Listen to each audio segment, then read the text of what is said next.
and it's only in the mornings that she like really likes to like play alone and stuff like that.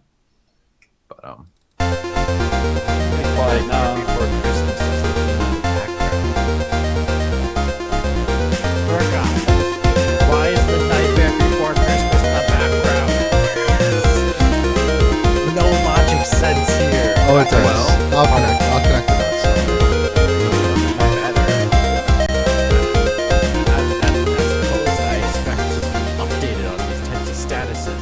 is this just a PS5 stock meme? The Nightmare Before Christmas? No, but we are officially live, gentlemen. We are live. All right. Yeah. Welcome. Welcome, one and all. Now I got to do this Christmas themed because you screwed it up. What's Now, this? What's this? What's this? What's this? Magic everywhere. Oh, I actually. What's this? What's this? I got a great. There's no graphics cards to spare. What's this? What's this? Oh yeah, or what switch? What switch? What switch? Just, welcome one and all to Pixel Pints. We're a bunch of guys that like to chillax, talk about video games and good beer.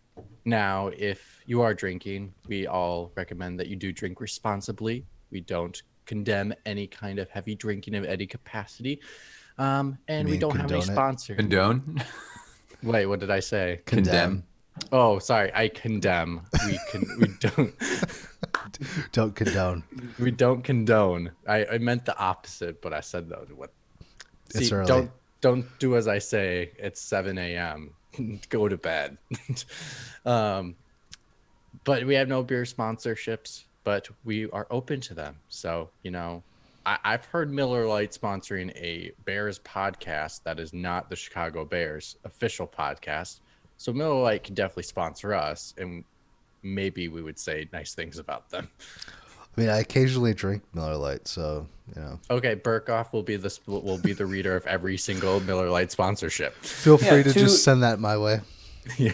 I'll happily consume it. 2/5 of the people on this podcast currently are from Wisconsin. Come on, that's got to count for something, right?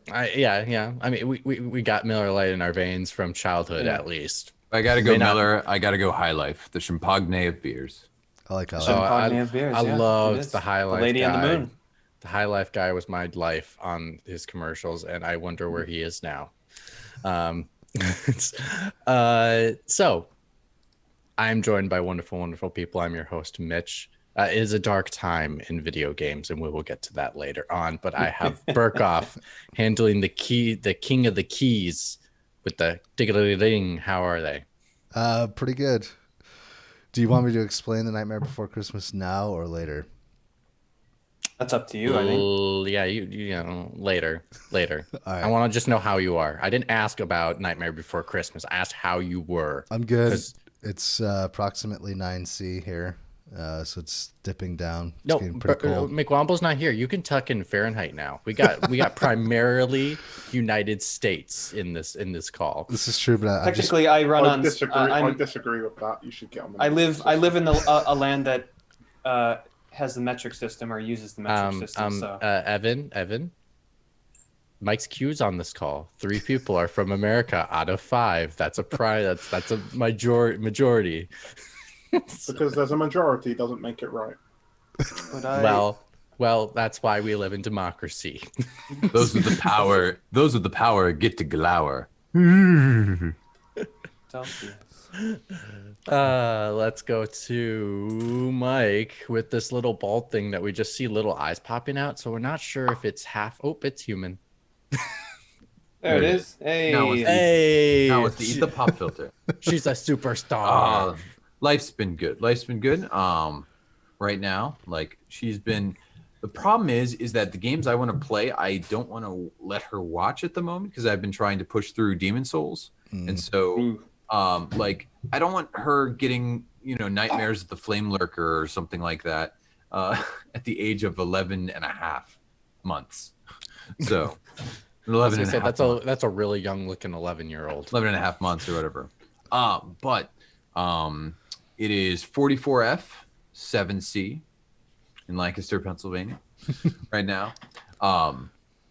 But what's fun is that actually one of my favorite things I've been playing on my PS5 is the Lord of the Rings UHD set that just came out.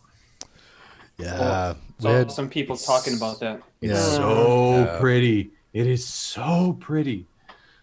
Oh my goodness. I'm so goddamn jealous.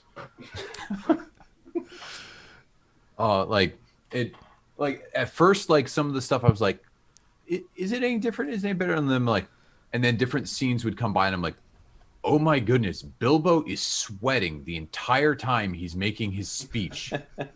What the heck? You know, What's the Like- so far out of the collection? What's the one scene? Give me the one scene where you're like, wow, like worth my money. I mean, even just the opening attack on Mount Doom, because like my wife and I have just been slowly moving through it because this little one doesn't give us, 3.5 hour stretches like at a time to watch through movies. So we've only gotten halfway through the Fellowship so far, but even just the opening battle at the slopes of Mount Doom was incredible. Just the different and yep, and like Lily thought it was incredible too. It's in HD. She just wants to talk about it. She's had no one to talk to about it all day. She needs her baby podcast. And what also has just been Baby wow cast. is how well Weta Workshop had done all the makeup and all the props and stuff in the first place. Because I am seeing no flaws, oh, there's that tiny little bit where you can tell it's a wig or like the smudge of his makeup or other stuff. I'm like, he gets in, you see more pores, you see more dirt, you see more grime, you see more sweat, but you don't see any mistakes. Like That's awesome. it's been pretty cool. It's like how long did it take them to make all that chainmail armor? It was like link by link they made all that oh stuff. yeah, It's insane. The like, detail on this thing. I forget knew it this was insane. The stuff for the like the main characters, they're like, no, this is the real stuff, and if it isn't the real stuff, it's made exactly like the real stuff, just with slightly lighter materials. So it still takes just as long to make it. yeah. So Well, It's hilarious. It's hilarious to me that the Hobbit films are already more dated to those films Yeah. from years and years ago. you have now created an interesting potential future Pixel Pints podcast because Daniel also has a child, so you can do the Game Babies podcast. This is true. They're about the same. Well, not Alright, quite you're- the same age, but yeah. all right, Yeah. you're now to get banished to the floor. That doesn't sound nice. All right, Evan. How's things in the land of the sun? The sun will be rising in about 5 hours. It's Sunday morning. Well, it's midnight, basically, 12:26. 6 degrees Celsius, 43 degrees Fahrenheit. I'm doing okay. That's all I got. Oh, wait. I'm sorry. If I punched someone in the face and ran into a Coffee shop. a Portland coffee shop, you might be able to notice me, but haha. Now you don't. Outfit complete. Oh, Jesus. sorry. Like everyone else now. I thought you were making yourself out to be the brawny paper towel man in training. The quilted man. quicker picker upper. Oh I'm man. drinking on the job. I think I'm gonna get fired. I'm doing all right. All right, Liam, how are you doing? Yeah, I'm doing good. It's 4 degrees Celsius here. I don't know what the hell it is in Fahrenheit. We had You snow didn't the even do other the night. courtesy. No courtesy. I'm gonna love Keith's comment on this episode. He's gonna watch it and just be like, "What the fuck? Why does everybody doing the temperature now?" Because that's the first thing we Getting ask in worse. America. How's the weather? I don't know why. It's just I don't know something, why either. I caught my family doing it, and I was like, "Why are you asking me about the weather?" It's such a Matter. And yeah. and then they said, "I don't know." Okay, go ahead. Just a Sorry, general Liam. greeting. Doesn't mean anything. yeah. Yeah, But, I don't know. We've got the what games we've been playing section coming up. Do we? no. No, But okay. what have you been playing on your Uh, PS5 while all of us sit here, except for Mike's Q, not having something in our hands? I mean, I've been playing Demon Souls as well. Nice. It's pretty tough. I'm struggling a bit, if I'm honest. More so than with any of the other Dark Souls Really? games. You're a demon. If you want You're something you're easy, Dark if you want Souls guy. something a little easier to like break up the monotonous, Code Vein is a great easy Dark Souls game. I mean, I might pick that up eventually. It's all Yeah. like there's so many abilities in that game and special powers, and you have a companion with you all the time, or you can choose not to have one if you want challenge. But I like just having a companion, and you can add a third online player to be added to your party. So all of a sudden you kick ass, and like I only have to fight a boss like twice. Nice. Liam. The main thing I was playing. Oh, sorry. Is that what you're about to mention, Evan? No. You always seem to know what I'm playing. Oh no, I don't think I do. Just gonna say hello. My name is Evan Piotrowski. I'm from the Brotherhood of the Silent Sorrow. And have you heard of a game called Blasphemous? You might like. Nope, never this heard of it. game. Moving on. Bow down to the grievous miracle. No. What else have you been playing? Confused. I've been playing 13 Sentinels, Aegis Rim. It's a game by Vanillaware. Yeah, is that any good? Yeah, it's great, really good. Mainly its sci-fi plot is pretty interesting and ridiculously complicated. It's more of an RPG than their other stuff, right? Or is it more action heavy? It's a little more because it's got like a strategy game sort of put in a like point and click game. It's quite weird, but yeah, it's kind of weird. It's a little bit long, a bit too long in places, but it's cool. All right. Their art design is second to none, though. Oh Those yeah, games are absolutely beautiful. It's really, really gorgeous. Like really gorgeous. Liam, I'll admit that I was struggling with Demon Souls for the first couple hours as well. Oh yeah. Mostly, that was me unlearning Ghost of Tsushima controls. Because think about it, your main attack, attack in Ghost of Tsushima is Nosh Grass in Demon Souls. Yeah. Oh, Square attack is like use your item. So like I'm like, no, kill him. Why are you sitting there eating a salad? Why? I kept doing the exact same thing. Yeah, it always takes that like 5-10 minutes to like relearn something, especially like after you beat a game and then you come back to it. It's like there's that transition time of going, whoa, okay, wrong game button. I think it took me 2 days to unlearn that. Oh Jesus! It was terrible when I was playing Breath of the Wild and Neo at the same time. Like wow, that's quite the. It was the same. It was the same when I was playing Breath of the Wild and Horizon Zero Dawn because their controls are completely different. Yeah, like because like all three of those come out like at very close to the same time. Exactly. Like within 2 weeks in or March, something like mid-March. Yeah, it was like 1 week, 2017. next one the next week, and then the third one the next week. It was an entire month of like game. It was a really very long blustery like, winter. RPG. Forget everybody's favorite game at the end of the month, Mass Effect Andromeda. All That's right, what everybody remembers most. Moving on. Anybody have? No one want to ask how I'm doing. I'm sorry. It's only gracious as the host. Oh, it's tradition. It's tradition. Keith, is that you? Yeah. How's the Dark Princess of Nerd Media doing? Bollocks. I'm good. Been playing a lot of games. I did purchase Cyberpunk 2077. Okay. Now I did it the smart way. I did it on my PC because I'm not playing the console shit versions.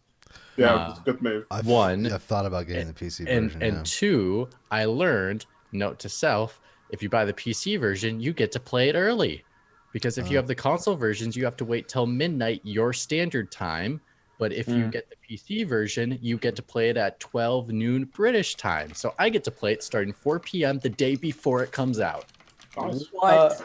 And isn't Mitch. 12 in Polish time? Yes, sorry, Polish time. Yes. So, Go ahead. did you get it on GOG or Steam? Steam. Okay. Yeah. Why? What was with? I was GOG? waiting to try and snag a deal for Steam, but I never saw any. Like you There can was get never- GOG, there was- GOG, GMNG, blah, blah, all sorts of stuff like that. You can get it, but I was just Yeah, I curious didn't see because any deals. fuck. you okay there, Evan? Yeah, my beer overflowed a bit.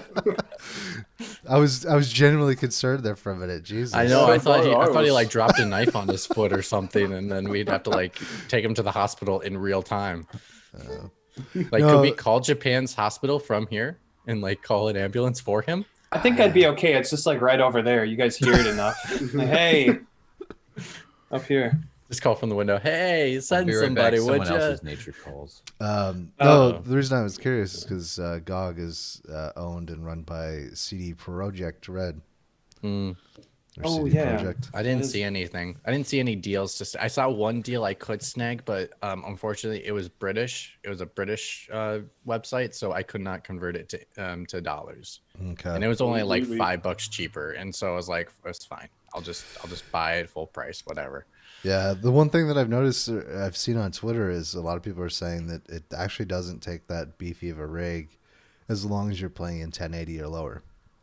Right. And for you- me, my you rig know is my why, rig's but- pretty nice anyway. So Sorry, Matt. I need to comment on what you just said. It's because they optimized the game properly. Oh, Developers. well, there's that too. Yeah.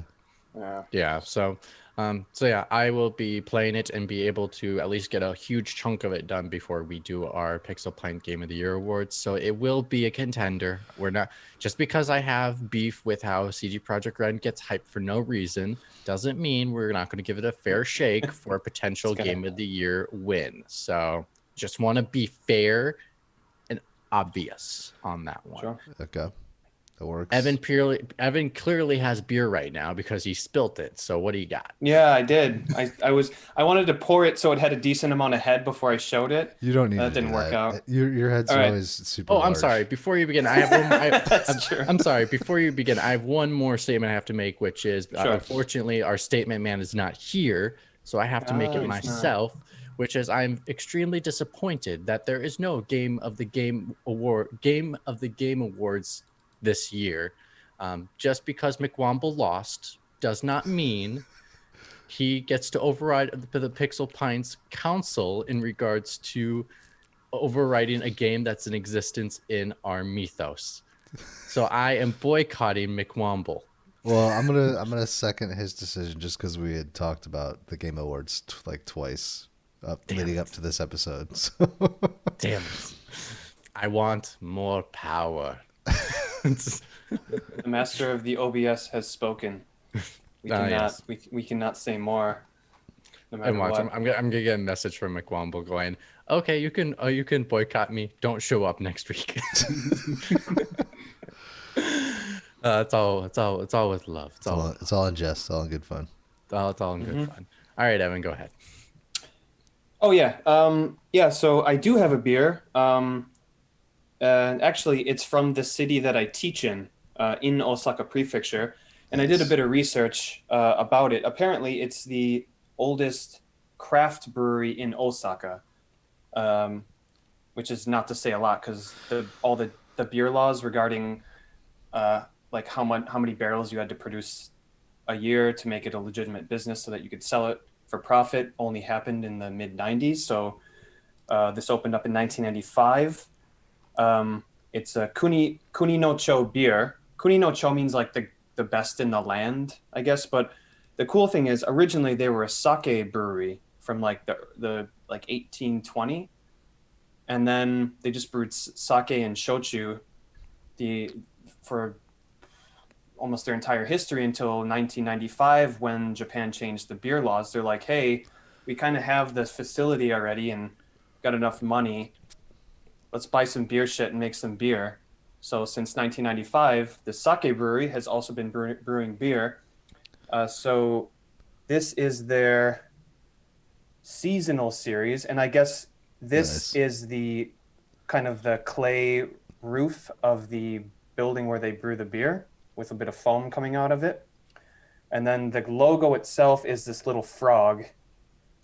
It's kind of a cheap looking logo. Like I actually don't like it very much, but in Japanese, frog means kaeru, and kaeru also means to return home. So they kind of have this double meaning going on with like, hey, our sake and our beer is supposed to give you that feeling of like going back home or going to a good place, blah blah blah blah blah. So yeah, they they have like 4 main beers that they sell year round, and you can find them in some stores, lots of import stores that have kind of like just general stuff that you won't find anywhere else. They'll be there, but this is a seasonal series. This is a pale ale. So I just poured it and spilled a little bit of it. As McWomble not- says, you never know how to pour a beer. Yeah. Although you're supposed to have a bit of foam. It's not supposed to be this little. Ask any beer expert. Yeah. You're supposed to have a decent amount of head because it is part of the beer. Like foam is beer, and when it dissipates, it becomes beer, and all the carbonation, the bubbles evaporate. But it's quite dark, but it's rather clear. I don't know about the uniformity of the bubbles because they all kind of dissipated or spilled on the counter. They're It has a overflowy. weird, yeah, it has a weird smell to it that I can't. It's like it says it's supposed to be tropical. I'll laugh if it's Smells like, like, oh, that's my deodorant. Yeah. It smells like me. It smells like me. Like I dropped something in here. Yeah. I suppose it does smell fruity, but it's like raisiny. Yeah, it kind of smells like raisins. I don't know. It doesn't. Maybe I'm comparing it to like an American pale ale where everything is turned up to 11 in terms of flavors and aromas. Yeah. And it's definitely not that. I'm curious if like you smell a beer, you taste a beer, and you're like, oh, it smells like raisins, and then you just grab some raisins and just put it in your beer. And then I look, it's like half raisins. Oh wait, I put raisins in this beer glass before I poured the beer. I'm sorry, guys. Like I know what I'm talking about. No, it's yeah, it does. It is very fruity on the nose. Like it smells But- like Legos. It's like, holy shit, what a beer that would be. Yeah, it's got a decent balance between the kind of the sweetness and the hops. I like that the hops are not overpowered as they shouldn't be in a pale ale, but I don't know if I really like the aroma, but it goes down quite nicely. So yeah, it's not bad. It's not a bad pale ale. What's the ABV? Oh, good question. 5.5. Okay. Good session beer. So yeah, proper sesh, bro. Yeah, it's not bad. You actually, it sparked a quick question for everybody.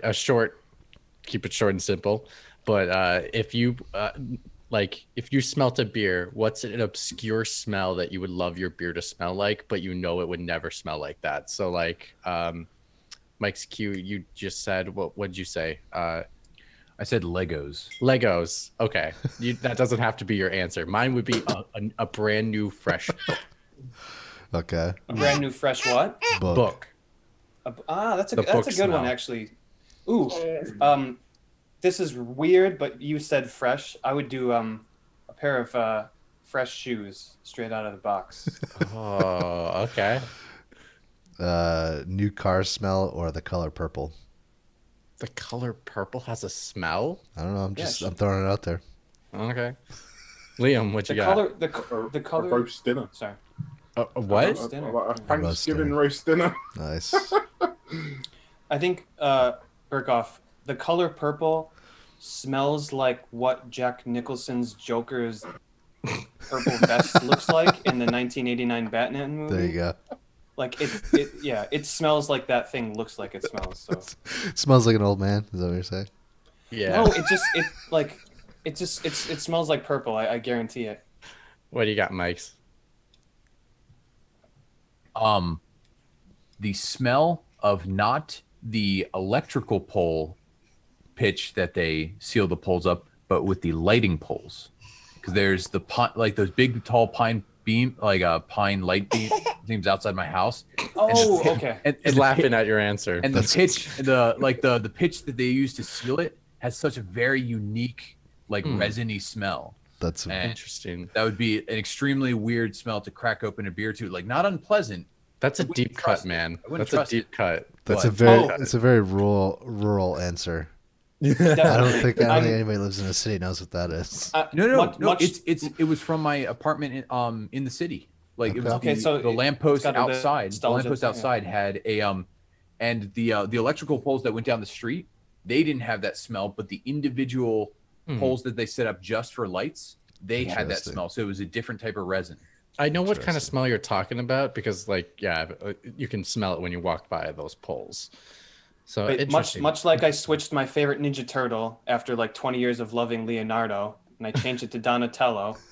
Around the time that Burkoff and I played Turtles in Time on his channel, I'm switching my answer from new shoes to freshly cut grass. Something about what Ooh, Mikey that's a said good one. reminded me of freshly can't- cut grass. that's a good Enjoy one. that smell. That makes me. I'm allergic to something in that. Oh no! All right, well, All right, now don't drink my beer. Don't drink Evan's it'll break grass out in beer. hives. It's probably why I don't like Strongbow. we move from the smells to go to WTF to the Nightmare Before Christmas, Burkoff. All right, so somebody wanted to talk about video game developers, like head developers, and I had a feeling that's what it was. Okay. their influence on the games that they make. Smart. There I know what is, you're gonna say. yeah, there is this concept called auteur theory or auteur theory, or cinema d'auteur or film d'auteur. And that concept basically is the director, screenwriter, cinematographer.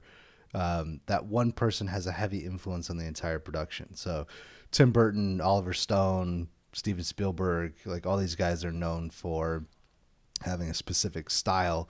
That concept's kind of applied to video games when you talk about people like Casey Hudson, for instance, or Ken Levine, or Hideo Kojima, or Cory Barlog, or I don't know. You can go down the list. There's a bunch of people that are sort of in similar positions, and so that's why. Tim Schafer.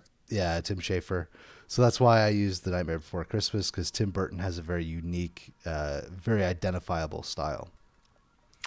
Yeah, so actually, I just watched a documentary of the creation of The Nightmare Before Christmas, and they only So did called I. it. I they watched only- it yesterday. on Netflix, right? The one on Netflix. Actually, so apparently, it was only called Tim Burton's Nightmare Before Christmas because they needed Tim Burton's name attached to it. He has barely any touchings of this thing. They just basically sent him things while he made Batman Returns, and he basically said, "I like it, I don't like it." That's all they did. Wow. Okay. Like, You mean he like the never, Tom he Clancy Based never- on his in movies initial and games? drawings, like it's he drew based, Jack Skellington and all that stuff, like based on his Yeah. initial idea and story. but like, besides that, none of they it had did to do with everything. him. They Yeah. did He was everything and not got there no for the that, credit. yeah. Well, so that's the argument. Is you have this large group of people that are working on a project, and then usually one person that's sort of the figurehead that gets most of the credit for the look and feel and design of a project. Kojima. Yeah, or could you? I wouldn't use this one as your argument, to be honest. I really wouldn't. I wouldn't at all because, like, Well, that's what you wanted to talk about, right? Because you don't particularly feel that or think that those individuals have much of an influence, right? sorry. Yeah, I should clarify where we're at. So yeah, I brought this topic up because I'm in all black as an homage to the funeral of BioWare because they have lost Okay, Johnny Cash. some I love me some Johnny Cash, so I'll take that as a compliment. BioWare has had two people left. Two significant people have left BioWare. Casey Hudson, for the second time, has left BioWare. He left the first time, and he went back. They grabbed him back to help save BioWare, and now he's gone a second time. And then they lost an executive producer for the new Dragon Age game that's currently in development. So it became a conversation of, with them leaving, is it significant? Like, does this affect how the game is going to happen? Because I said yes, I think it does. Absolutely. I consider it's like similar. I mean, one, we have examples of when people leave projects, how those projects, vast majority percentage of them turn out, especially in recent history. But then on top of that is, you could even compare it to as simple as, I'm a big football fan. The GM is in charge of the entire organization as a football team. They hire the coaches, They hire they sign the players, they choose to release players, they choose to trade players, and they're responsible for what happens on the field. They set the mode and the agenda of what that team is. And without that leadership, yes, someone could come in and fill that in and do a good job, but that's not but then you're going in an entirely new direction. And when it becomes to game development, when you apply that to games, when games are being developed, they come with a specific thought in mind of what the ideas are going into the game. And when you change that person says, well, we're going to create new ideas. That changes how the development is done. Anthem is a great example. So Yeah. I just need to clarify something that I think is going over a lot of people's heads. These two guys, both Mark Darrah and Casey Hudson, are not involved with these games on a creative level. They're actually just in charge of delegating the talent and telling them, basically, you're getting a little bit too overconfident with this idea. You can't put this in the game. This is going to extend our budget this far. They're basically the managers. They take on the role that Shannon Studstill took on in Sony Santa Monica. With God of War, if you remember. Correct, but she still has to approve every bit of that project, and she has to trust them to do the project. Well, that's exactly right. But for a game that's as early in development as the new Mass Effect would be, it really wouldn't make that much of a difference if he left the project now. I mean, I'm not saying that them losing him as a talent couldn't be a bad thing, like going forwards, because will they find a replacement that works as well as he would? Well, remains to be seen. But I would say that Mark Darrah leaving in the middle of the game project for Dragon Age is a much bigger blow, considering that game's right in the middle of development. Mm-hmm. For sure. That is a bigger problem, I would say. Yeah, to your point, Liam, I would also say that conversely, Casey Hudson coming on in the middle of Anthem didn't really save that project. Yeah, exactly. It was still a big stinker. They tried. Yeah. And I think that's a good point. Go ahead, Evan. Yeah. No, I'm just saying that. Yeah, that's a good point. Yeah, I mean, and also, it also depends on the scope of the project. Obviously, with a lot of these things, these games that are big enough for us to be talking about them, thinking about them, worried about them, they're big projects. They have hundreds, if not thousands of people working on them. And so it is not easy, but it's logical to think, well, how much of an influence does one single person have on that? Because they're not the person who's actually making that art asset and that creative thing, but they are going to have an influence more and more the closer they are to the top. One of the biggest things that I'm still not sure what the right answer would have been for a change in one person was in the Hobbit trilogy, switching from Guillermo del Toro back to Peter Jackson, but with no extension of release date. And so everyone was like, oh yes, Jackson, the one true ring master of them all, is back on the right trilogy. But he came in 3 years later and wasn't given an extension of time. And to be honest, I would have been very interested in what Del Toro, his spin would have been on the Middle Earth universe, because we'd seen Peter Jackson's magnum opus of the trilogy already. Yeah. He had 5 years of pre-production to write stuff, to prepare stuff, to get ready before they shot a single frame. And that's why those movies turned out so well. And if Del Toro had been given an equal amount of time and had actually wanted to finish the project, I would have been really interested in what he would have done. But and so a lot of stuff had to be scrapped, and I'm sure there was probably still some influences of how Del Toro is a lot more fantastical or weird or slightly twisted. I think he would have had a good twist on some of that stuff. I mean, i.e. obviously Pan's Labyrinth and all sorts of things like that people point to as oh, this is the Del Toro thing. But that is, and doing Harry Potter #3. he is someone who, like him, Del Toro, Jackson, etc., are one of those people that you can't just replace with someone else and have the same feel. And I think going on top of that, so you talked about like those, how much does one person influence when you got hundreds, potentially thousand people working on a game? That's when you have the more people you have at the bottom, that's how more important the people are at the top, because they have to make sure that their vision is clear, concise, and everyone is on the same page of understanding what direction are we going for this game. And so that's why something like Dragon Age is huge. And I agree with Liam in regards to saying like this, the executive producer leaving Dragon Age is huge. But I also think Casey leaving also is huge, because the studio had gone downturn when Casey left. And on top of that, Mass Effect, I think, is even more in danger of its new game coming out, because, the games,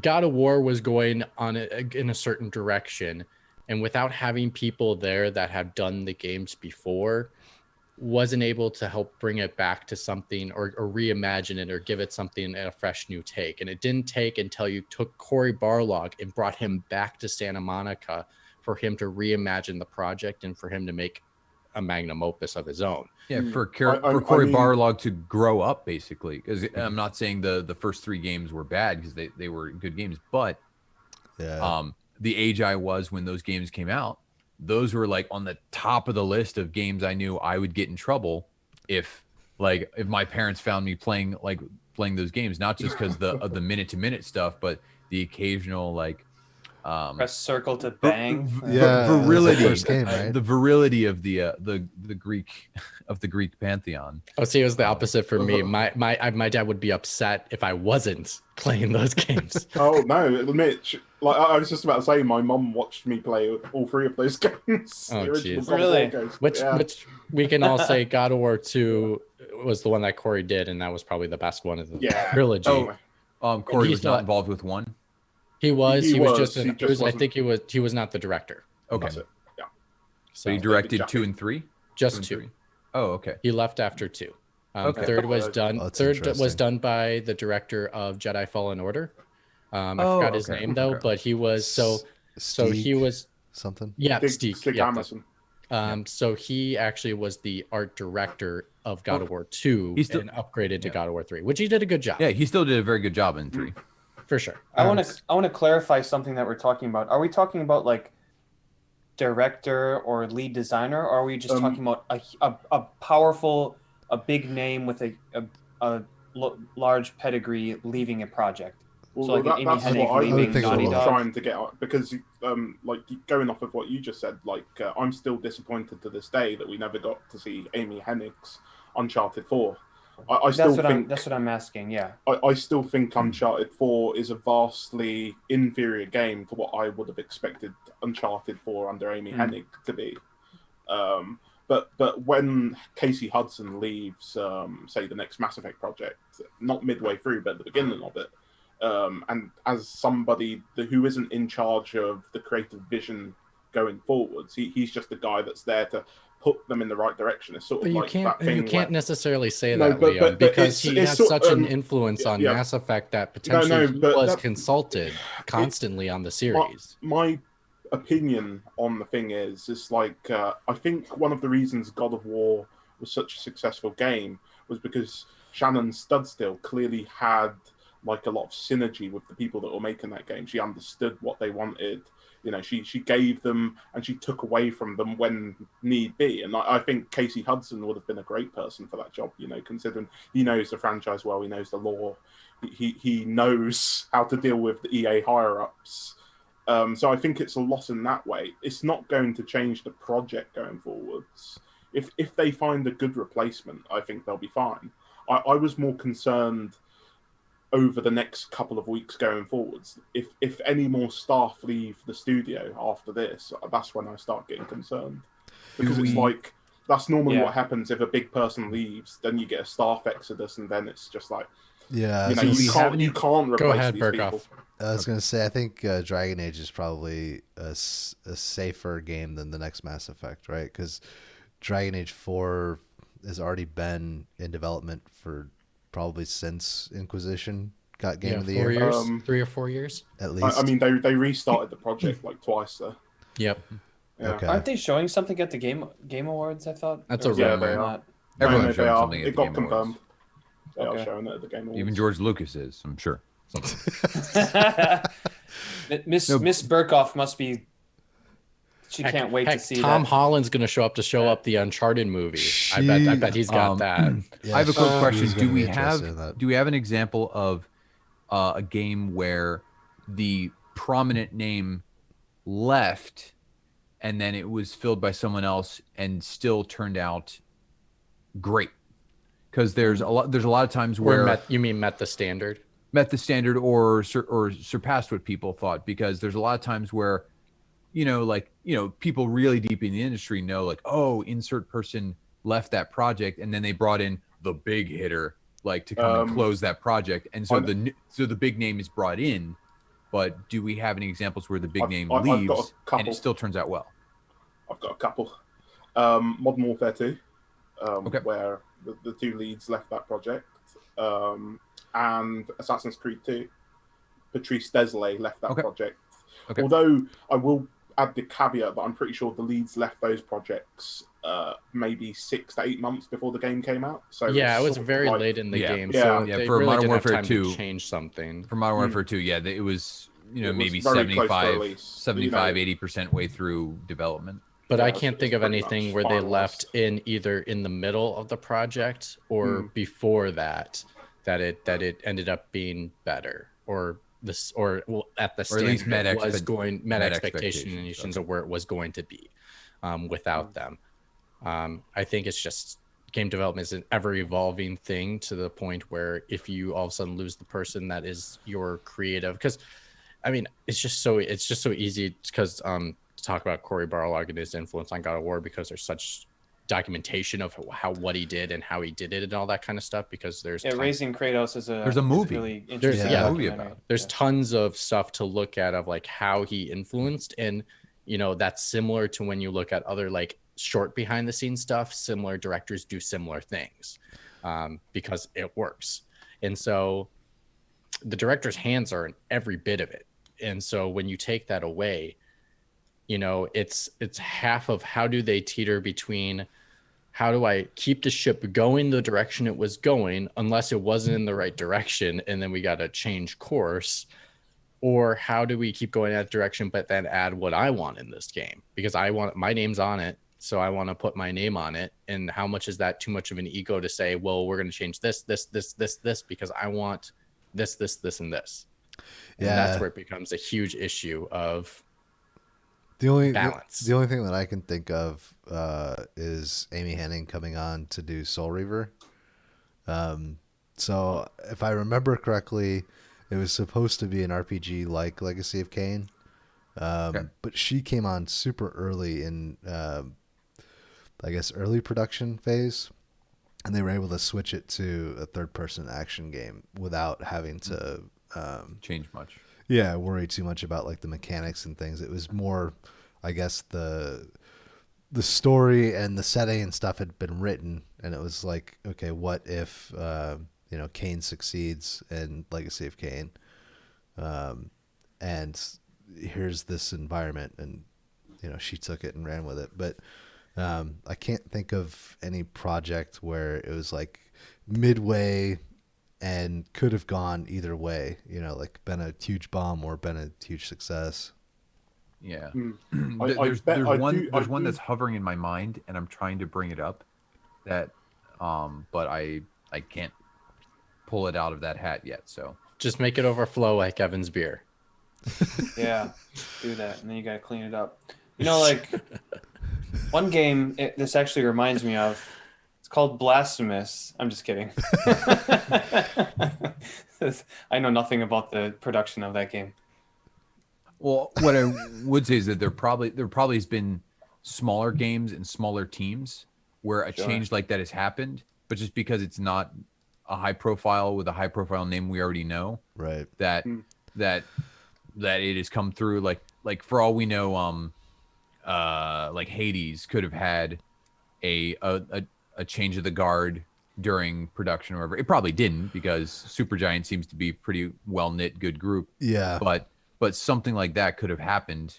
But then you also can say to that, as well, as because it's a smaller game, it's probably easier to fix those types of things. Where if you have something massive and extremely complex, like an Anthem or something like that, it's harder to make those changes. So like, I think the smaller the game, obviously the easier it is to change direction regardless. And when we say change of direction, doesn't mean something extremely drastic. It could just mean we're changing from a leveling system to a item based system or something like that, where you have to claim items, and that's how you gain different types of armor, and that's how you level up your character instead of just doing it through experience points. So like quick things question, like that. Quick question, riffing off of what Shane and Matt were talking about in the last Sifted podcast. Do you think Hideo Kojima is responsible for story or plot, or both? Both. Both. Yeah. I think he claims full control. He's got a Probably very both, heavy. yeah. He's got a very heavy stylistic influence on the art too. You know what I mean? Like, yeah, it's like he's probably responsible for what it's all about and also what happens in it. I'm guessing Because when you look at the credits, it is written partially by Hideo Kojima. Oh, it's written by actually, yeah. Kojima, directed Look at the by credits, because his name original fucking idea. pops up. Original every score by other. Kojima. It's like you see his name 7 times before you see another single human being's other name. Catering Yeah. provided by Hideo Kojima. right? He fed his people. Hideo Kojimas were harmed in the filming of this Hideo Kojima. In the film. Yeah. Right. Apparently McWomble's got a game, but yeah, he can't like join us, so I think I'm just gonna ignore him. Okay. Ouch. Actually, Mitch, No, Mitch, I'm kidding. It's Thorn. Thorn? No, it says throne. Oh whoops. God, is Oh, he talking no, about ignore it. Thronebreaker? Ignore it. Breaker. Ignore Witcher it. jail. Oh, screw you, McWomble. We're not gonna listen to you anymore. He just wants us to mention it. Now I know. Oh, I'm now I know sorry. how he I'm feels sorry. about I'm a sorry. certain series. I Thronebreaker, get The it Witcher now. Tales is not game of the year. It will never be. McWomble, stop trying to make fetch happen. Mitch, I have a question for you. What's up? So bringing it back to the idea of a director who's worked on a series in a previous game and may not be working on the sequel to said series. In one of our earlier podcasts, you had of our top 3 games of the generation, you had listed God of War 2018 as your game of the generation. Mm-hmm. I don't know if it's confirmed or not. Maybe you guys can clarify this for me, but I think from what I remember, what I've heard up until this point, Corey, I always want to say Balrog. I cannot help myself. Balrog. Balrog. Thank you. Balrog. Will not be the director of God of War Ragnarok. Correct. Is that that's correct? It hasn't been officially has- said, but it's pretty obvious. Well, Like, He like changed his Twitter Twitter avatar in that. Well, they stated he is working on his own project. So I So how do you feel about they being didn't the say his person own who- project. They said that he was making other projects. They didn't Right. because they still want his name on God of War, even if he's not like as intimately involved sure. as the first game. But yeah, he's Tim working, Burton's he's- Nightmare Before yeah, Christmas? exactly. It all That's what it comes is. back. That's what it Yeah. is. Yeah. It's not. Well, Most of his time is spent on a different, entirely his own idea project. Although he did sort of hint at when the first game came out that he'd already written like loads of like I do stuff remember for that. any sequels that They would have like a potentially whole come. arc. Yeah. Yeah. So All right, so- what I feel like, go ahead. Go ahead. Yeah. No. I was like Mikey. You can say your piece. I just wanted the lead up to that was I just want to hear Mitch. How does he feel about him not being the director of Ragnarok? Was my question, but you can answer that after. Oh yeah, go ahead, Mike. All I was gonna say is kind of like Jackson or whatever. I'd be like, oh, I wish he would, shepherd the whole thing. But the change has been so drastic and so poignant for God of War 2018, God of War 4, like that he has sent this train or this ship sailing in a very specific direction. So much groundwork has been laid. Sure. Like there is so much momentum in that series that it could probably go 2 games without his direct influence and still be fine and still feel like a Cory Barlog influenced game because of how much change and how much polish they did do to that version of it. Well, Right. ironically, he's already done that before with God of War 3.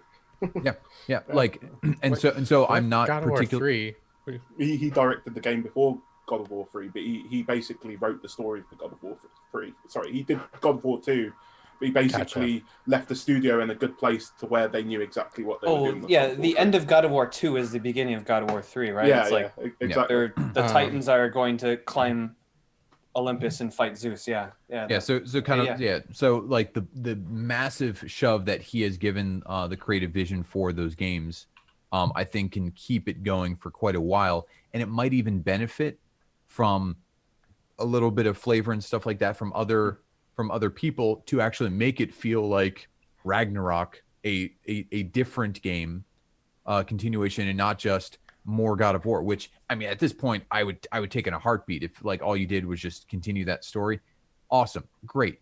I had only one request: please, no more like one more boss other than the trolls. Yeah, stop with the hammer trolls, please. That was literally my so own, many. that was quite literally my only complaint of that game is that the bosses themselves, there was basically 3. Well, yeah, I think you would consider them mini bosses technically. I think that's what they were going for because Correct. the Like, actual there weren't a lot of bosses were bosses, yeah. actually like Yeah, memorable and all that, and had specific mechanics that you had to do towards those specific bosses. correct. There was your cinematic bosses, the troll mini bosses, and the Valkyries were like the only 3 like types of fights that you got. And the others were very good. It's just because you fought so many of them. Sure. And they didn't even did they ever have a I can't remember, maybe at when you finally open Trollheim or whatever to the giants, like did you ever fight 2 at once? Or just different flavors of the same one? Different flavors of the same one, I believe. Maybe, I don't think you fought 2 at the I same feel like time. you did in like some of those challenge map things. That's a possibility. I do not Possible. remember. And anyway, so like that was literally my only complaint. But I think Cory Barlog has pushed it enough that at least one game, if not 2, could go along without his direct like nitty gritty influence, and it'd still be fine. I I know have a good ahead. example. So Leonard Boyarsky and Tim Kaine both worked on Fallout and Fallout 2. Even though Fallout 3 went to Bethesda and was handled by Todd Howard, it feels a lot like those original games, and New Vegas, being a totally different studio and different creatives involved, still feels like Fallout. And then for them to come back and do the Outer Worlds and to have it be a spiritual successor still feels cohesive with the other Fallout games, right? I can attest to that. I've only ever played Fallout 1 to completion, Fallout 1 and 2, and then I skipped to New Vegas. Those are the only 3 Fallout games I played. And yeah, I was like, once I hit Vegas, I'm like, oh, this is Fallout. Right. It still is Fallout. Yeah. To answer your question, Evan. Yeah. How do you feel worries. about him leaving for I'm Ragnarok? fine with it, to be honest. Actually, Mike's kind of set up the question really well, so I'll make it even more brief. I listened to tons of spoiler casts to just understand the process because obviously it's my favorite game of all time. So he specifically mentioned that there is so much laid out for the story that the next multiple games plot is already set up. Sure. So and things that have already happened in the first game that may have been like a small conversation is going to be a significant plot device for a future game. I think he used the example of he worked for Lucasfilm and for a bit when he left the God of War team, and they talked about how they were writing 4 seasons of a show, and he's like, well, why do you do that? And he's like, it's so we can set things up for the future. And so like he talked about Firefly and how like they're like he talked to a director on Firefly and they said, you see that billboard? That was supposed to be season 3, and it was about this giant corporation. So like that was going to be the theme for season 3 that you never got. Yes, Liam. Interesting, yeah. Cry, Liam, cry. Just kidding. To be honest, I was not a big fan of Firefly. I thought it was Salty very nerd dull and tears. boring, even though I love Joss Whedon very, very much. Oh, I love Firefly. It's the best thing No, Joss Whedon ever did. No, it's not even close. Oh, it most definitely is. Buffy the Vampire Slayer is the best Oh thing my you've ever God. done. We I, cannot- I we like cannot get in this Buffy. conversation. Firefly's far better. Buffy is the best show ever made, and then Dollhouse is his second best project Oh, he's that was ever actually done. that was a good show. I like That's- Dollhouse, but Yeah. Dollhouse is an amazing concept for a Firefly's show. genius. And Serenity's really good too. I'm just happy they gave There it 2 you go. seasons. Oh fuck! I'm dripping, dripping. That's what she said. On that So- note, I am drinking Victory Sour Monkey Oh, Sour Triple Nice. because What is the name of the brewery? Victory. Oh, Victory. Yeah. All Yeah. right. I Yeah. just I haven't seen I'm drinking it that red slowly. V for a while. Drinking it slowly because it is a 9.5 ABV. jeez. But it's the thing Lovely. that tasted closest to grapefruit juice, and it's breakfast time, so I was like, I need something citrusy. yeah, for sure. Lovely. I love it. But yeah, I think it'll be just fine. You know, also Okay. like the first game, God of War, was made by David Jaffe, and it was able to, like Mike said, be able to continue on and still have the main themes, but have a little flavor of each director.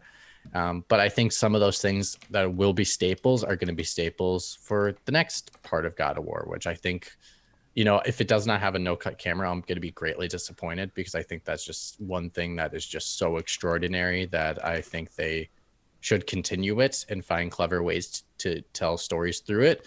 Well, But that SSD should help them, right?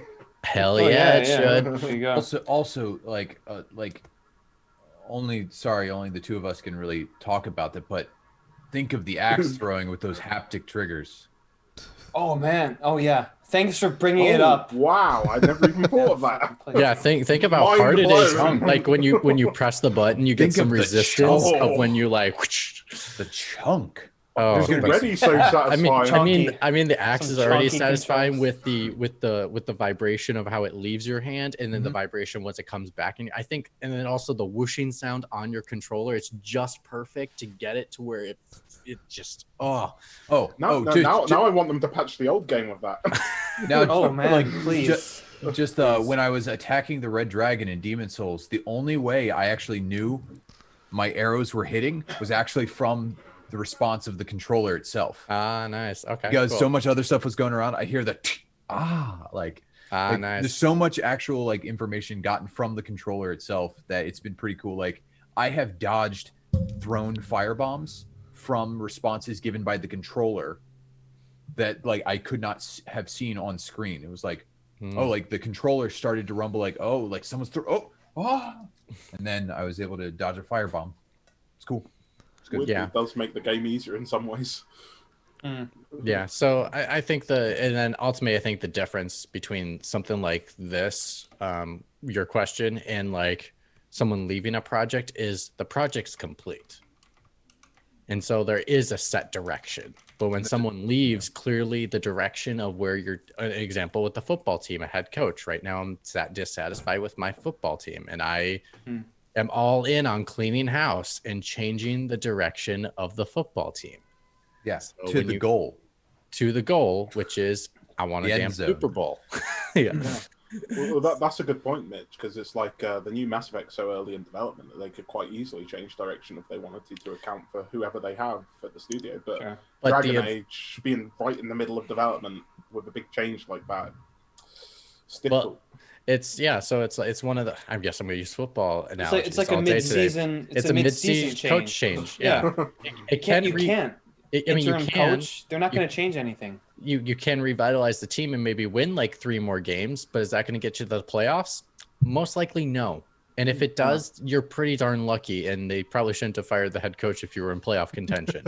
It's a decent but- analog, yeah. But then I can't believe, so all the short-term projects are halted, but long-term, yes, it could be better, but sometimes it takes longer than what you expect for that long-term project to come into about. So that's why I say Casey Hudson as the GM leaving is huge, even for Mass Effect. Even though Mass Effect is in early development, that's huge for that project because GMs are long-term.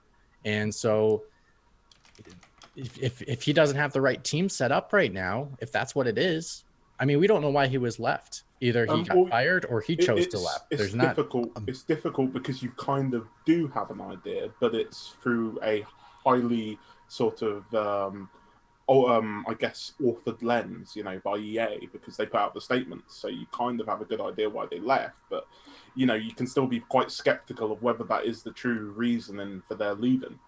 And when I read that, it sounded a lot like Casey Hudson felt that because of the pandemic, he just wasn't as important to the project as he thought he was, and he wanted something where he could be more involved in, where he actually mattered to the project. Which then that's even more disheartening to hear because then clearly he wasn't wanted on the Mass Effect project. Well, which it's is, not which so is much even that. worse. I think I can understand it because being the general manager, it's sort of like you're interacting with people every day. You're talking to them about the project, and working from home, it sort of changes that dynamic a little bit. I mean, I would say not totally. Like I know. Well, it doesn't totally, but I think I can sort of understand his perspective.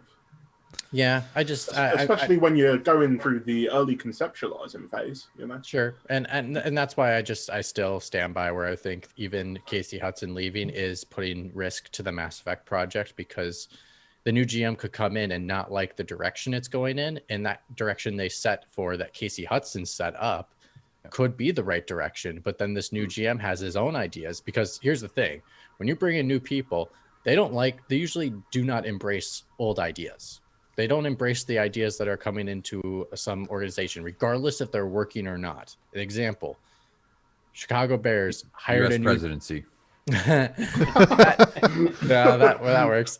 I was gonna say the Bears hired a new GM and they kept their old coach, and that coach won 10 games. To win 10 games, that's hard to do, but unfortunately, because of how that year went, they missed the playoffs, and the GM fired the coach for having a winning season. 10-6. A winning season is amazing to have in football. Anyone would want a 10-6. I mean, there's no cure for stupid. Anyone would take 10.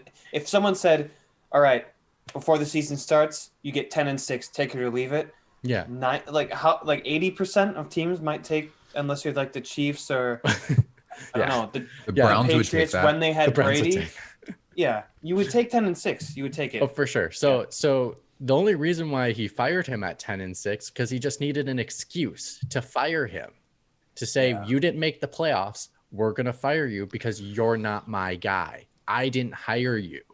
So that's where bringing a new GM, even in game development, could say, I don't think you're the director for the project I think I want to see out of Mass Effect.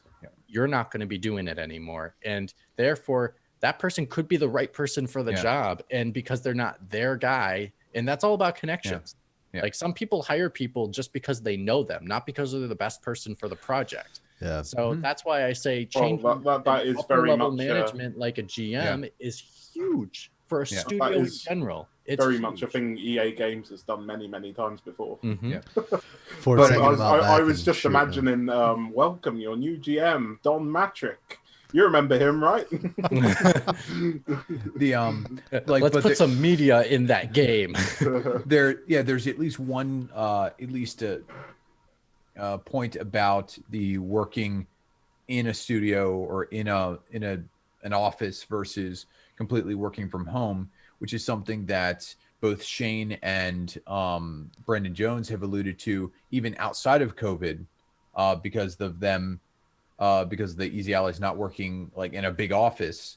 Is they're like, well, back at Game Trailers and even with Defy, there were so many shows and ideas that happened because people were just rubbing elbows every day, like grabbing lunch together or literally at the water cooler, like, oh, dude, how about this idea? Like, do you think insert this idea would work? And so many of those ideas happen just because people were able to like bounce Yeah. ideas Like off each other bounce off immediately. each other. Yeah, totally. Immediately. Makes and sense. and yes, people can go and text and use Slack or other things like that, but it's not the same as like casually just like turning over and say, hey, Ryan Stevens, like, what do you think about, like, that's a great idea, let's go with that, and then it turns into something awesome. Like that just doesn't happen in a remote world.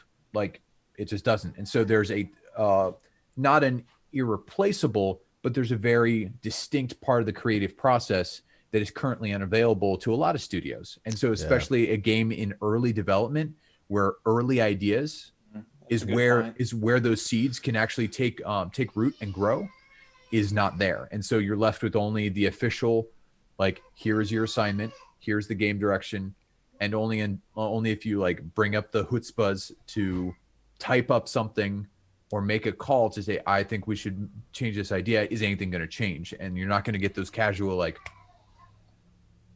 Yeah, and that's where like right now more than ever the director has the most power.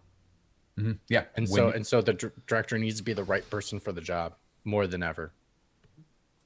Remember, there is a difference between the GM and the game director.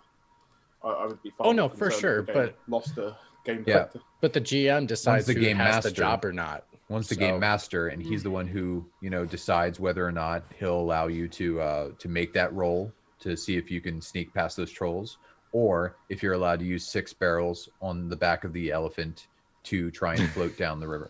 The GM. Yeah. So some call them the DM, but yeah. Yeah, the Liam, DM, I think you're not giving the GM enough. I think I am, because the GM usually isn't even like a creative. It's actually a difference, because Shannon Studstill doesn't have any like experience like working on games firsthand. She's just there to delegate the staff and tell them what they can and can't do. You know, what's going to take too long. You know, it's actually kind of a misnomer that Casey Hudson is in the position that he's taskmaster.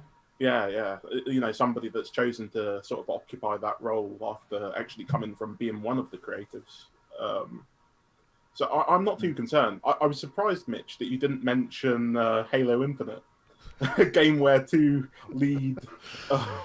I mean, it goes with basically 2 creative leads. Trash, and we all know it. And we're just ready for it to fall. Well, I was going to say, like, he only mentioned games that any of us here actually have a vested interest in succeeding. Yeah. I mean, Burkoff, it doesn't count, even though it's his most highly anticipated game of 2021. But I think it's a piece of trash, so we'll just move on. I'm sure that game will be great. It will not. Are you kidding me? Whether it's good or not, like, I want it to succeed for the people who enjoy that franchise. But to me, the death or life of the Halo series as a whole has almost no impact on my life. Here's where I'm at with Halo Infinite right now. Just release multiplayer, call it Halo Infinite, because then you can release an infinite amount of multiplayer, and don't release any story, and start the hell over with Halo, with the Halo story, because clearly the direction you're going is not a good idea. I think it's a Marvel Avengers waiting to happen again. Steal yourself, Spartan. And the only thing Microsoft can hide behind is that they have Game Pass, so we'll never know in regards. They will never release in regards to success of sales, because they won't have any. Let's not turn this into a debate about Game Pass. I as an actual Halo fan, I would say just release the game when it's ready. Take another 2 years if they have to. Just do it when it's ready. Yeah. Like releasing it Halo now Infinite. or any time. No service. I mean, I'm with you. I mean, Liam, I really love. I have so many fond memories of playing Halo, for sure, and that's why I want what's best for Halo. And what I think for best for Halo is for them not to release what they're going to have, because the direction they're going is an awful direction. Is not the direction it needs to be going. I don't think so. I think the only problem with here's the what thing, we Liam. saw back in June. was the But Liam- graphics and the way the game looked. No, it's You we have no idea what the rest of the game is. You know, That is No, true. but- We don't know. We've seen We like do. one section I, of the game. I can't just insinuate that. I don't know. No, you know? they have shared what the gameplay is, what the gameplay loop will be like. the gameplay loop is fine. Not just in the gameplay itself, but they also shared in how the structure of the game is going to be. Yeah, and I don't have a problem with that. Yeah, but you're a Halo fan, and that's the issue. They need to expand out past their Halo fans because the I Halo fans has don't- dwindled, and that's I the don't issue. think they need to. No, the Halo Yes. fandom has dwindled because they released 2 shit games. And this game is Like- also shit, and they need to release a don't good think that's game. true. I think it looks better than the No. last game. That's all I'll say. 4 was okay. But that's not saying Yeah, much. I'm in the strange position where I hated 4. Most people like 4, but I didn't. 5 was, I felt lackluster, but Yeah, same. But It's- no, I think Halo Infinite looked on the gameplay side of things. It looked like the best Halo game since Halo 3 to me. Everything else though needed work. yeah. So I think they have a good foundation, and they just need to put enough work. Yeah, and they make have sure the they get the shooting. story right. They have the you know? shooting down, but the rest of it looked horrible. I don't know. In terms of Microsoft, I'm excited to see what Obsidian and I am as well. That's when I'm going to get my Xbox. Yeah. As I'm going to wait for that because everything else has no interest to me. Oh, I guess a Hellblade, but we'll have to see what they do with Hellblade. I'm nervous. Yeah. In Exile. I'm kind of curious to see what they do after the. I haven't played Wasteland 3, so but whatever they're working on now. I'm surprised you haven't played Wasteland 3. It seems like a game made for you. It's just too depressing. Yeah, really. I can't go into a post-apocalyptic. Yeah, snow. Oh, Snow in Colorado. I get that point. Yeah. Yeah. There's no All right. snow in Colorado. There's I- no crying in baseball. I know we've talked about the Game Awards a bunch of times, but before we go, and I've because never talked about the Game Awards. I know I didn't either. So this is going to give us an opportunity, Mike Skew, to talk about the Game Awards. So I would love for you to make your prediction. There's no points. There's no power because I got overruled by the council. Darn it. I would have voted for power. I know, me too. Yeah, my vote was taken out of power. Anyways, I should have the power to overrule the council. That's what my power should be. Jesus Christ. This guy wins one fucking thing. He just wants I've to won take over. 2 fucking things in a Authoritarian? row. Wow. Row. He's got 2 data points. He can make a line, and it's trending Dangerous. up. And it's This is trending up. dangerous. It's a dangerous precedent we're set. So I will it be name known. I will name you the nominees for Game of the Year, and I want your selection on who you think should win and who you think will win. The Matt Kyle special of the Academy Awards. Yes. Well, actually, there's someone else that does it too. Been doing it before Matt Kyle did it, but I like that too. Yeah. I like it too. Yeah. So the nominees are. I'm sorry. Do I get approval that we can do this? Yeah, let's do it. Yeah. Okay. Cool. Okay. So we have Animal Crossing: New Horizons, Final Fantasy VII Remake, Hades, Ghost of Tsushima, Doom Eternal, and The Last of Us Part 2. Evan, who do you think? man. We will start with who you think should win, and we'll go around the room, and then we'll go to who you think will win. Okay, so we're doing one round of should win. One round of should win. Yeah. So who do you think should win? I will preface this statement with I feel bad that I haven't played Hades because I've heard nothing but great things about this game. I'm not the biggest roguelike fan, but how they've weaved the story into roguelike to explain why they're doing the same thing over and over and over is so clever. And the writing keeps building and changing up. So I feel bad. Like, basically, my answer is incomplete. However, from That's not an option. what? Yeah, I know. From what has been nominated, I have to go with The Last of Us Part 2 as should win, I think. Boring answer, yes, but I think there's a lot that goes into the reason. It's not just technical marvel and story and all that type of stuff. It's a lot of things wrapped in together, but yeah. Mike Last of Us Part Q. Well, like this is kind of a painful year to me. Kind of a painful year to me for this for looking at this list. I also have not played Hades. I own Hades because like and some random deal or whatever, but just setting up a house and all like daughter and PlayStation 5 and whatnot. I have not played it. However, I've watched while at the office, like, I don't know, probably 20 hours of like Admiral Baru playing Hades. Like, so I know most of or a lot of the stuff. And I am super impressed at what they have done with that game. And did Bastion win Game of the Year one year? I don't think so. No, it did not. It was nominated. Okay, Yeah. it was nominated. It won for music that year because the music was flipping amazing. It's still one of my favorite soundtracks. But should win.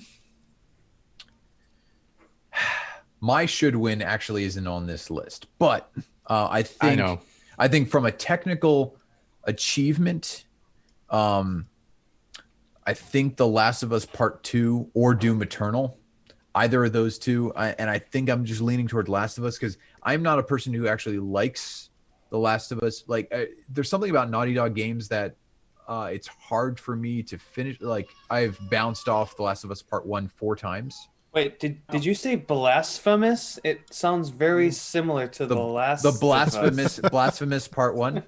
I'll give that one. I'm sorry. No. I apologize. Don't apologize. That was a Please good, continue. like, mid alligator tooth pull. But I think Last of Us Part 2, for a technical crowning achievement of what the PlayStation 4 Pro is capable of, I think, because I've kept myself away from the story. Like, I can infer some stuff about the story, but I actually don't know anything really about it because I'm like, I think one day I might play this, and so I haven't spoiled myself. But just looking at the technical achievement that they've done, I think that's probably going to be the one that should win. All right. Out of interest, Liam. what is the game that you thought should win that wasn't nominated? Just out of interest. Well, we'll come back to it after. Okay. For me, it's obviously The Last of Us Part 2. It's an easy answer for me. I won't get into it. Everybody already knows I'm a fanboy. Burkoff. Animal Crossing New Horizons should win. Wow. Okay, Good I need to win. hear this. Hot tea on the I stove. mean, I've already talked about it. We talked about it, I think, tea. 2 episodes, but Give me the bullet points then for someone that has not been on that episode. it's the ultimate 2020 quarantine game. It fits this year Does that perfectly. mean that it's good though? But because Yeah. of quarantine, does that have to show the outside elemental factors affect how this game is? Absolutely, it affected sales. This game wouldn't have sold as well as it did if people weren't fucking locked in their houses and depressed. But we're talking about that is crowning true. achievement. Whether or not that translates all the way to getting we're talking an about- award for it. But we're is a talking about different story. technical achieve. I could read off what the actual description of the award is, but it's technical achievement. This is what I think should win, not what I think will Oh, win. okay, So, gonna yeah. Okay. I also say the reason I didn't pick up Animal Crossing was because I thought it looked too similar to the last game. They all look the fucking I same. mean, it looks So it looks you- very similar. You shovel to, shit and collect spiders. It looks very Um, similar to the mobile game, to be honest. Like it, yeah. And then I'm also gonna go the off the nominees on this list. I'm not inferring Yes. what the Pixel Pints Game of the Year will be because it may not be the nominee on this list. Right. The one that should win out of this list of nominees should be The Last of Us Part 2. Oh, what the fuck? Scared me there for a second. No, All it right, should so be The now Last of what Us. we want to win is next? What will win? So what So should win? What and what should win is like what you think should win Okay, personally, gotcha, but gotcha. what will win is All right. what will win. Evan, Of what is on the list. on the list. Of on- what is on the list, yeah. There's It a lot has- of asterisks Yes. going on Well, here. I mean, it's going to be what will win because these are the only ones that can win. Yes. There's no Yeah. write-in ballot. Yeah, there's no write-in Right. this year.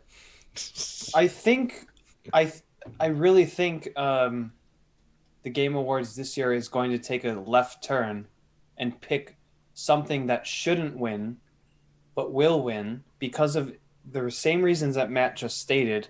I think Animal Crossing is going to fucking win. Going out there. I think it's going to win. Oh man, okay. Okay, Mike's cute. Mike's He's cute. like, all right. I'll come back to that argument in a minute, but go ahead. Sure. Mike's cute. Now, this is a game that I'm going to give as best of a fair shake as I can. It's a game that I pre-ordered so I could get the shiny metal case for it. But I only have played 40 minutes of this game. Part of that is because I also was moving at the time and having, but I wish Doom Eternal would win because I just what id Software has done has just been from a technical standpoint of making a game that looks like that run perfectly. Mike's, I'm so sorry to tell you this, but when you get to the last level, mine glitched out and I like my end giant boss disappeared on my map. I lost all my health on something. It glitches out in the last level. Do you think it will win though? Hold on. No. Okay. I do not. All I was going to say is like the only reason it won't win is because I kind of don't think it's as good of a achievement as Doom 2016. I would agree 100%. I'm with you. Like it's I think actually it really depends on to quote Kent Brockman, the level of human interest story that is present in the minds of the voters, because you know what they say, human interest stories, they tug at the heart and fog the mind. So if human interest is at the peak of things, it's going to be Animal Crossing. If not, it's going to be Final Fantasy VII Remake, despite me only playing 40 hours of it, because I think so many people in the industry and who are responsible for voting have a history with this game and are old enough to have played the original game, and to see it remade in such an amazing way, to their eyes, I think that is going to drive a lot of hearts. So I think it actually is going to be Final Fantasy VII Remake, because there are so many flippin' people who, whether correctly or incorrectly, think that game is such a triumph that it even exists. And so they're right. Like, they're thinking more of their time with the original than with the game proper. Yeah. Like the Final Fantasy VII Remake is a filter that matches very closely to what they remember the original game as. And so it being so close to that, I think that's actually going to push it into the winning slot. Okay. Berkoff. I mean, not Berkoff. I'm sorry, Liam. I think The Last of Us Part 2 will win. I do think it'll be a bit closer than I'd like. I think the only real competition is Animal Crossing. I think Animal Crossing has a good chance of winning, but I do think The Last of Us will take it. What is okay? We'll get to the Animal Crossing. I'll explain it. I'll explain my thoughts in a minute if you like.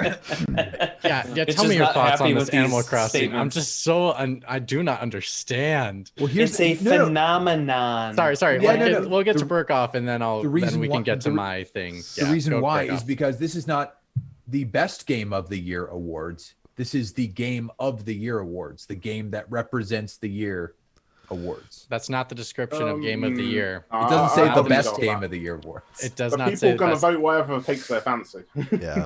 Yeah. They're not going to think of it as a technical achievement like Jeff would like you to. Okay, go like Berkoff. Jeff Bezos. Go Berkoff. So I think the game that will win is Ghost of Tsushima, and I think that it's going to mainly to avoid the controversy of Last of Us Part 2. Huh? And the controversy of Final Fantasy VII Remake. Yeah. And the extraordinary controversy of Animal Crossing. I think it's going to take it because it's the most. If people see that game winning, they're like, "Oh, okay, yeah, that deserves it." I mean, yeah, Sekiro Shadows Die Twice, so that'd be 2 Japanese games winning in back to back. Wait a minute. Excuse me. the katana wasn't developed in the 13th century. It was actually the 16th century. I want the I don't know old why Evan an back. old person is. Thank you, thank you. Katanas are cool. Just so that I can have a Exactly right. I want to correct- fucking use a katana. That's why. Oh man. just so I can have a correct frame of reference for what is is the controversy about The Last of Us Part 2. Is it just like the gender preference of like playable characters, or is it something in how that person reacts with the world? Like, you don't have to spoil anything, but is it just it's what happens to certain characters and who you control. It's the okay. And some of it's a narrative nonsense as well. It's the Kojima Some effect. it's what? Some of it's absolute nonsense. Oh yeah, some of it it's well. nonsense. Some Yeah. people just don't like the story, and they think just because they don't like it means it's a bad story. That's and I was just trying to get at the root if some It's people just- just it's just didn't like the hater- story because there were gay characters in it or something like that. No. Okay. It was- Okay. it was Good. just- It was All just right. haters trying. It was just haters hating. Okay. All right. Because I knew that was a part. I knew that was a part of the game, and I was like, is that really the only controversy? Like because I didn't delve into it because I wanted to preserve it for actually playing the game. And if it's actually how they conclude things or deal with different characters or how they do the story, okay. Like, I just wanted to make sure and clarify that that wasn't the only point of controversy. So, okay. I think it's the Right. way in Okay. which it's done too. That's been Sure. a part Yeah. of the argument. Or the message behind it, that kind of thing. So, okay, I'm going to read you the description of Game of the Year because this is important to my Which point. Everybody that goes on that site absolutely reads. Everybody. But see to it right be here. honest, the most power goes to the journalists, and the influencers have more power in the voting. And so I'll get to that point in a second. But it says, recognizing a game that delivers the absolute best experience across all creative and technical fields. Now I'm gonna say That cuts out FF7. That cuts out. so Most yeah, because of of the- the door. most of the The door. nominees. The door killed it. The door killed it. Also, just apparently the ungodly amount of faffing about that you do. But anyways, so I'm going to say what will win is going to be. Now, I will agree with Liam. It is going to be an extremely close race this year, I believe. I believe there are 3 nominees that are really going to claim a lot of votes. Animal Crossing is not going to be one of them. I'm telling you that right now. So absolutely will be. I think. I hope you're right. I think you're it's right. going to be. It's going to be between Final Fantasy VII Remake. It's going to be between Ghost of Tsushima, or it will be a 2-person race because I think Ghost of Tsushima may not get higher because it's a whole thing. But anyways, The Last of Us Part 2. So Mike's Q made a good argument about the nostalgia. Yes, I think that's why it will get votes. Ghost of Tsushima was probably the best game I played this year, and I think that's a lot of people's consensus of enjoying playing something. I would say so. That's why they would vote for it for Game of the Year. And I think The Last of Us is because of its technical, but also its narrative achievements and having moments that you just don't get anywhere else. And I can't say for certain. I can't say that Animal Crossing will get votes because this is the deal, where these are proud now. So I know some of them are influencers and some of them will just make a decision like that, but most of these are credited journalists that are making these votes, or an entire group of journalists. So Easy Allies gets 1 vote. It's not each individual. So Brandon Jones does not get a vote, so he's not voting Animal Crossing. The other guys would never let him do such a thing. They'd probably vote for Ghost of Do it. Tsushima.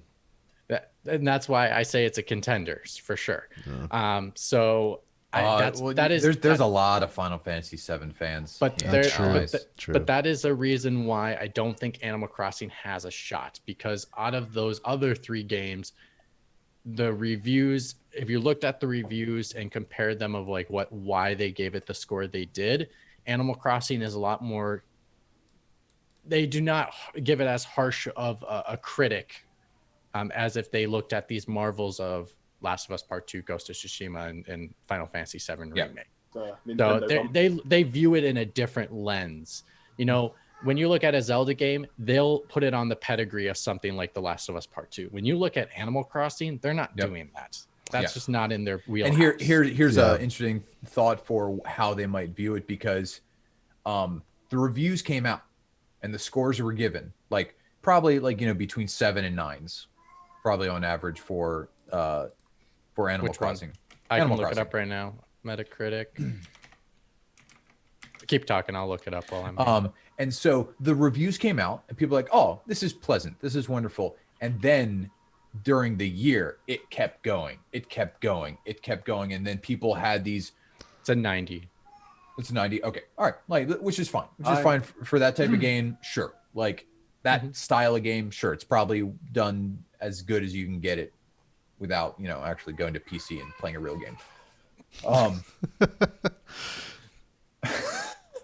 Because let's be honest, even with that game, there are issues that there are some distinct issues with that game people are still having today. Like so if people just took the vacuum of the scores given within the first couple of weeks or month of the game releasing, and then sealed that away and used that for its voting, that it wouldn't win. But some people took that game with them through the rest of 2020. And they have this was my warm blanket. This was like the thing that I kept coming back to. This is the game I've played the most out of all these games, and it came out and so there's still playing it. But here's the thing. You got to keep in mind, these are journalists. They don't have the time, and they don't have the time to go back to playing as many games because they have to keep going. I mean, I don't know. So, but there's so many people. I like think... you listen to Frame Trap or stuff like that. They keep different members will keep talking about Easy Allies kept doing their weekly flyover of different people's islands and stuff like that. Like people have kept the Animal Crossing thing alive, but you can say the same thing about a mobile game that they've been playing. I mean, fair enough. But most mobile games are nominated for Game of the Year. Plus Brandon Jones. Just to intervene here, I think I've got a few points. First of all, I think people overestimate the competency of games journalists. That's one. I'm not going to go any further with that, but I like the statement. Yeah, but at the same time, I think The Last of Us will win, but I have loads of reasons for why it won't. I really do think all of the other games in the list, other than The Last of Us and Animal Crossing, really don't matter. I think it is between The Last of Us and Animal Crossing, and I think it would be better to list a bunch of reasons as to why Animal Crossing might catch up, and that will be because all of the votes are going to be cannibalized by The Last of Us, Ghost of Tsushima, Final Fantasy, all being PlayStation exclusives. They're not on any other platforms. So that's a lot of voters that are simply not going to vote for that game because they can't play it. But same thing with Animal Crossing is a Switch exclusive. Are you saying it is the same thing with Animal Crossing? But Animal Crossing's the only Nintendo game on that list. Are you saying that there are people who have been pulled to vote that do not own a PlayStation as a games journalist? No, there isn't.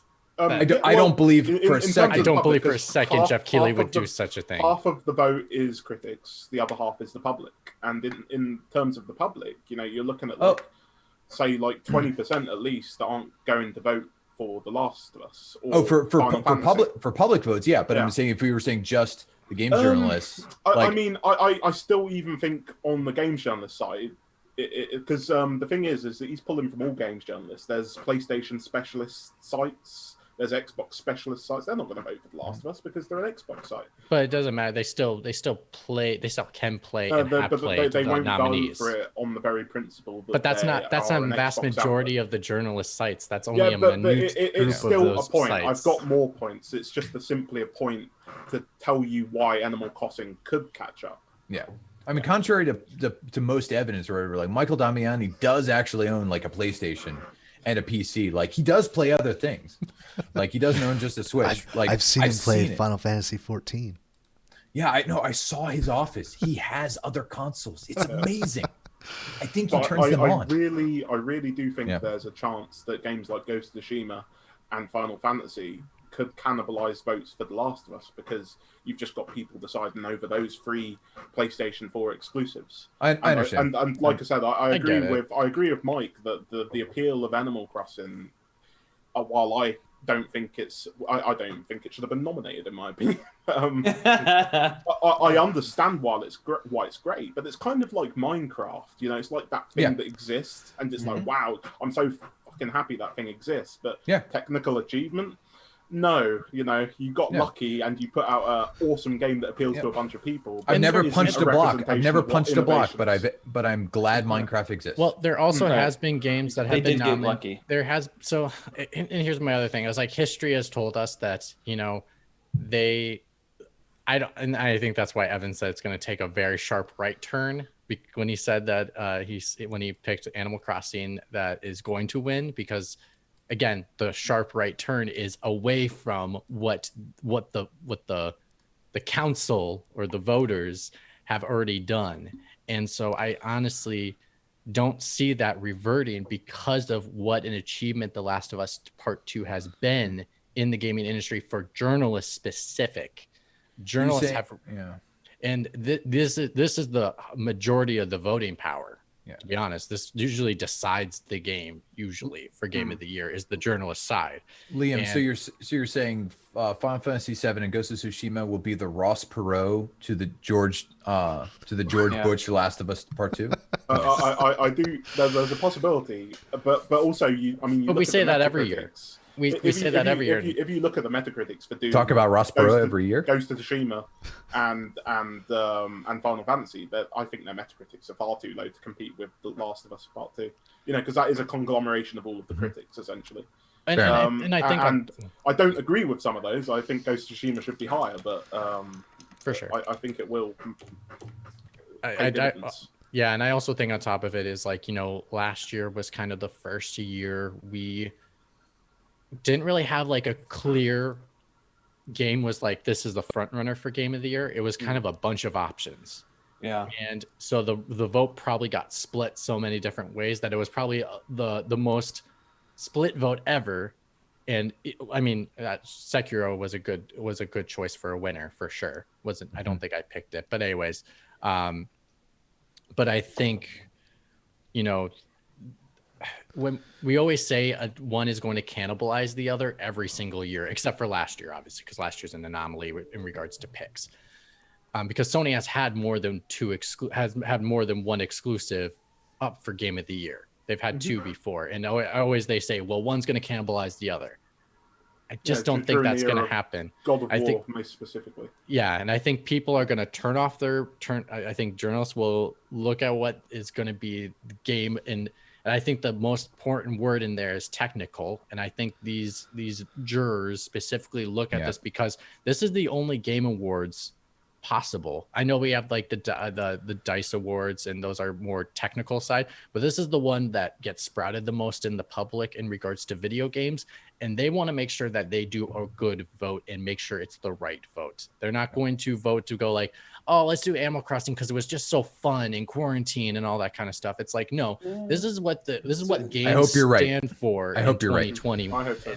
And so I think I get your argument. I think you're right. It's a solid argument. So that's why The Last of Us Part 2 will win. I do agree with you. I'm just not quite so confident as you are. Yeah, I want to point to 2017, where Breath of the Wild was up against Horizon Zero Dawn, which is technically the better game, in your guys' opinion. But Zelda's Zelda. Every metric.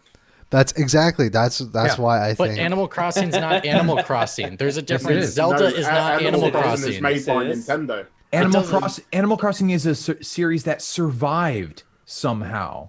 No, it itself is a testament to how people. Animal Crossing. You guys are reading too much into it. You know, Zelda is like a bigger franchise than a new IP. The Last of Us is a huge franchise, Animal Crossing bigger and better encompassing better than all of these games. Would you say Legend of Zelda is, despite the mascot, would you say it is a bigger franchise than Mario or not? I think it is. No, I don't think so. No.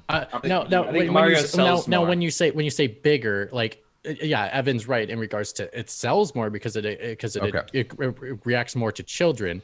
But as like a Nintendo, like if you look at the fan base of Nintendo, like the real core, If you put something at the top of the pyramid it's of Zelda. what people say represents Nintendo, It's Zelda. I mean, I would agree with you, but I just But was general wondering- audience would always say Mario, and that's fine. Yeah, it's Mario. But it's sort of like that thing because it's like we know as core gamers that a game like Breath of Waluigi, the Wild is top going of to the be pyramid. celebrated more. But But Burkoff, Odyssey is obviously going to sell more. But that proves your point, Burkoff. The journalists are the core of the core.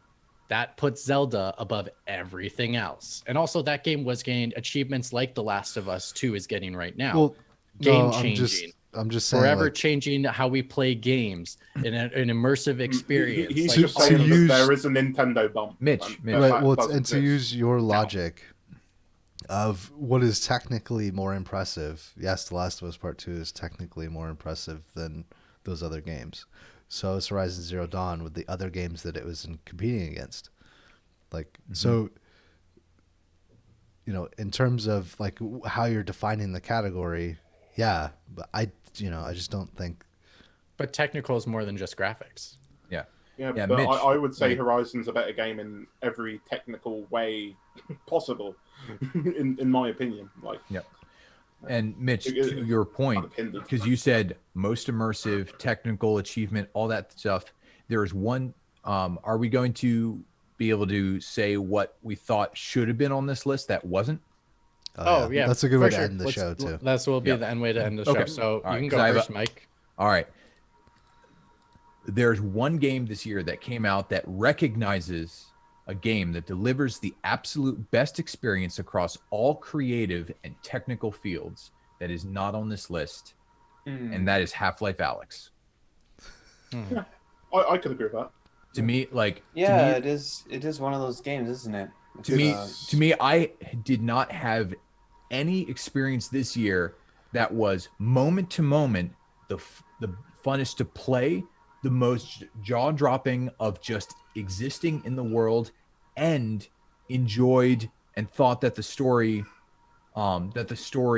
actually delivered like on what it was trying to do, and was both technical in a technical achievement in both what you were viewing, how you were playing the game, and how you were able to play it.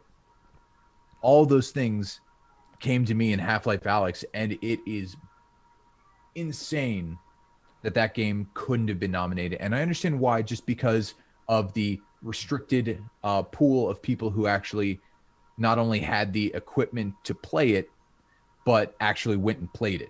And so to me, Half-Life Alyx to me was my game of the year. Like there's no game that influenced me more than that game this year.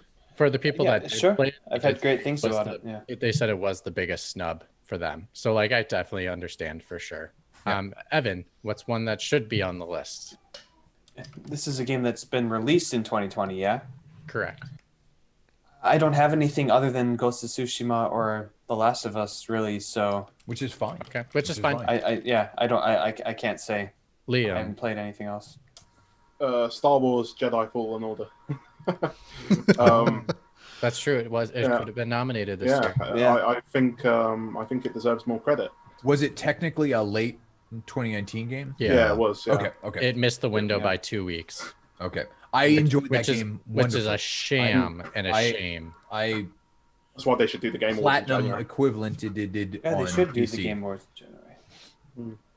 For sure. Yeah. It hurts even more this year with Cyberpunk. I mean, the reviews are literally going to be coming out the day or like before the Game Awards, and we're just going to be thinking, "Oh, what if it's got like the highest score ever?" It'll on be Metacritic interesting to It's see so if a game silly. that big will miss the Game Awards. It's of so getting silly. Getting Yeah. nominated for Yeah. Game of the Year. Next year is going to be insane because it's going to be like God of War Ragnarok. There's God of War Ragnarok, Jobs. Cyberpunk, Demon Souls remake, like Horizon all, Zero Dawn 2, maybe like Ratchet and Clank. You There's come a out in the lot of calendar games. year.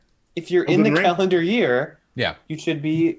correct. But I mean, like think about Yeah. that. Like, there's a possibility that Cyberpunk or Demon Souls will not Be nominated. nominated or win. Well, I mean, I think Cyberpunk probably at least will be nominated. Demon Souls was in consideration.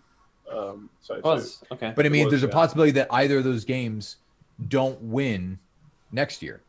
Like, and like, as far as like, if you compare Demon Souls remake to Final Fantasy VII remake, I can tell you hands down which one is a better remake.